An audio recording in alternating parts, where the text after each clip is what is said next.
কসম, আমরা এখন পর্যন্ত বাংলায় এতটা শক্তিশালী হতে পারি নাই যে আপনি এখন আমেরিকার কনসুলেটের সামনে গিয়ে বিক্ষোভ করবেন।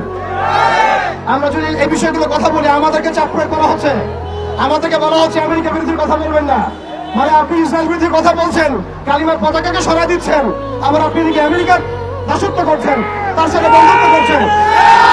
এই ফলিতা দিয়ে, এই মুনাফিক আচরণ দিয়ে বাইতুল মুকাদ্দাস জয় করা হবে। আপনারা পরিপূর্ণরূপে সত্যের পক্ষে আসেন। যারা আমাদের শত্রু, তাদের বন্ধু কখন আমার বন্ধু হতে পারে না। যারা আমার স্পষ্ট শত্রু, তার বন্ধু কখন আমার বন্ধু হতে পারে না। এটা আমার কথা নয়, আল্লাহ রাব্বুল আলামিন বলেছেন, লা তাত্তাখিযুল ইয়াহুদা ওয়ান নাসারা আউলিয়া। তোমরা ইহুদি এবং নাসারাদেরকে পশ্চিমকালেও বন্ধুরূপে গ্রহণ করো না। বা'দুহুম আউলিয়া বা'দ, এরা একে অপরের বন্ধু। এটা আমার কথা না, আল্লাহ পাকের কথা। আপনি কি আল্লাহর কথাকে ডিনাই করবেন? দেখুন, তারা জায়নিস্ট মুভমেন্ট গঠন করেছে, আমরা এখন ঐক্যবদ্ধই হতে পারি নাই। তারা সারা বিশ্বের অর্থনীতি নিয়ন্ত্রণ করছে, আমাদের বিকল্প অর্থনৈতিক ব্যবস্থা দাঁড় করাতে পারছে না। তারা ইউনাইটেড নেশনস ফর্ম করেছে, যেটা একটা ফেইলিয়ার অর্গানাইজেশন। এর বিপক্ষে আমাদের মুসলিমদের একটা ঐক্যবদ্ধ প্ল্যাটফর্ম আমরা দাঁড় করাতে পারি নাই। তারা আইএমএফ গঠন করেছে, ওয়ার্ল্ড ব্যাংক গঠন করেছে, এগুলো দিয়ে তারা তহবিল দিয়ে ইসরায়েলকে সহযোগিতা করছে। আমরা বিকল্প রাষ্ট্র এবং বিকল্প অর্থ ব্যবস্থা এখন পর্যন্ত কায়েম করতে পারছি না। তারা মিডিয়া কায়েম করেছে, যে মিডিয়াগুলো দিয়ে তারা স্বাধীনতা কামীদেরকে সন্ত্রাসী বলে চিহ্নিত করেছে, আমরা আমাদের মিডিয়া প্রতিষ্ঠিত করতে পারছি না। তারা ফাইন্যান্স দিয়ে সারা বিশ্বকে নিয়ন্ত্রণ করছে। এক ভাই বলে গেলেন, এই মিডিয়া প্রযুক্তিগুলো দিয়ে তারা ওয়ার্ল্ডকে নিয়ন্ত্রণ করছে, আমরা বিকল্প জায়গাগুলোতে আসতে পারি না। জিহাদ শুধু আবেগের নাম নয়, আমাদেরকে রাজনৈতিক জিহাদও যেমন করতে হবে, অর্থনৈতিক জিহাদও যেমন করতে হবে, সামাজিক জিহাদও যেমন করতে হবে, আদর্শিক জিহাদও যেমন করতে হবে। আমাদেরকে যেমন সামরিকভাবে শক্তিশালী হতে হবে, তেমনি আমাদেরকে জামাবদ্ধ হতে হবে। যতক্ষণ পর্যন্ত আমরা বাংলার জমিনে একটা শরিয়া এবং ইমান রাষ্ট্র কায়েম করতে পারছি না, ততক্ষণ পর্যন্ত আমরা আন্তর্জাতিক মহলে এদেরকে চাপে রাখতে পারবো না। আবার বলছি শুনুন, যতক্ষণ পর্যন্ত আমরা বাংলাদেশে একটা শরিয়া এবং ইমান রাষ্ট্র কায়েম করতে পারছি না, ততদিন পর্যন্ত আমরা আন্তর্জাতিক মহলে ওদেরকে চাপে রাখতে পারবো না। একজন ব্যক্তি কখনো রাষ্ট্রের বিরুদ্ধে যুদ্ধ করতে পারে না। একজন ব্যক্তি, একক ব্যক্তি রাষ্ট্রের বিরুদ্ধে যুদ্ধ করতে পারে না, কিন্তু একটা ইসলামী রাষ্ট্র চাইলে অবশ্যই রাষ্ট্রের বিরুদ্ধে যুদ্ধ করতে পারে।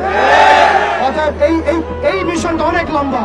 এটা একদিনের শোডাউন, একদিনের এই কনফারেন্স, একদিনের এই মিডিয়া কভারেজ, একদিনের মিছিল মিটিং এর বিষয় নয়। আমাদেরকে সুদূর প্রসারী লক্ষ্য নিয়ে এই ইসরায়েলকে এই পৃথিবীর মাটি থেকে মুছে ফেলার জন্য যা যা করণীয় তাই করতে হবে। আপনারা হীনবল হবেন না এবং দুশ্চিন্তাগ্রস্ত হবেন না। আল্লাহ পাক ওয়াদা করেছেন, ওয়ালা তাহিনু ওয়ালা তাহজানু ওয়া আনতুমুল আ'লাউনা ইন কুনতুম মুমিনিন।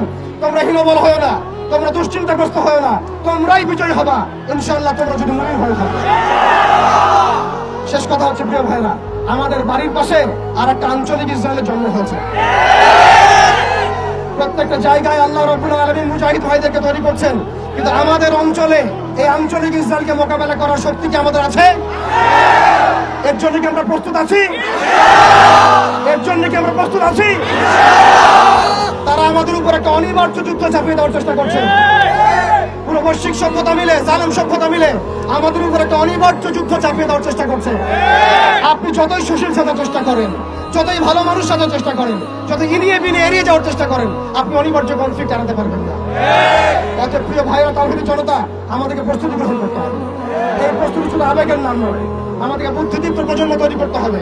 আমাদেরকে ইমানের শিক্ষায় শিক্ষিত হতে হবে, আমল ঠিক করে ফেলতে হবে, আখলাক ঠিক করে ফেলতে হবে, আকীদা ঠিক করে ফেলতে হবে। মনে রাখবেন, বিভ্রান্ত আকীদার মানুষের দ্বারা বিষয় লাভ করা সম্ভব নয়। সাময়িক একটা ভাইব ক্রিয়েট করা সম্ভব, কিন্তু প্রকৃত বিজয় অর্জন করা সম্ভব নয়। আমাদের ঐক্যবদ্ধ হতে হবে, হালালে থাকতে হবে, আমাদেরকে জাতিগত ঐক্য তৈরি করতে হবে। বাংলার জমিনে যে মুসলিম ভাইরা কাজ করছেন, সবার সাথে ঐক্যবদ্ধ হবে আমরা আমাদের মিশন এগিয়ে যাবো ইনশাআল্লাহ।